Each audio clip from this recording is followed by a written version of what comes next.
Hi everybody, I'm Sierra Runyon, and I want to talk to you guys about the film In the Mood for Love. So, was it fate that brought these two together, or was it just really good timing? In the Mood for Love shows Mrs. Chan and her husband moving into a new building. And though they're living somewhere new, the issues that they're living with are the same.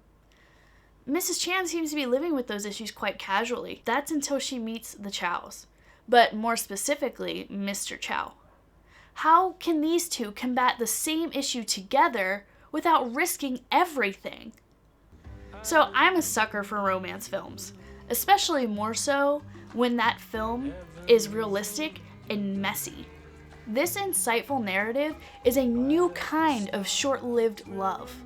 It brings understanding to the black and white idea of an affair. Instead of it being such a sinful action, the viewer gets the chance to understand what it truly feels like to be on the opposite end. Mrs. Chan's character caught my attention especially because of how dynamic her character is.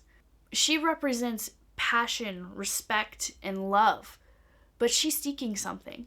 She seems to be finding what she's seeking, however, she's holding back. She builds this suspense within the film because of an internal battle she's having with herself. In order for her to be happy and have this contentness that she's been searching for, does she have to compromise her personal goals? Mr. Chow is struggling with a very similar issue to Mrs. Chan. Now, Mr. Chow is frequently referred to as Sue in the film.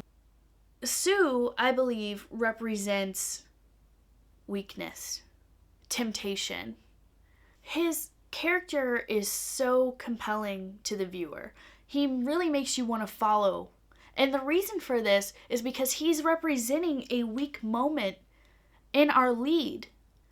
We want to know, as viewers, what is so compelling about this man that we don't see? What is it about him that created that internal battle within her?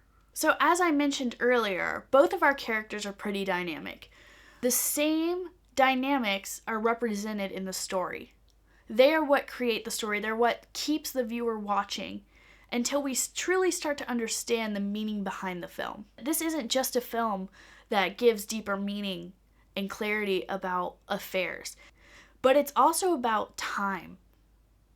As I mentioned at the beginning, was it just good timing that brought these two into each other's lives? Or is it the fact that time is going by so fast that you need to capture every moment that happens? But the only way to find that answer is to go watch In the Mood for Love.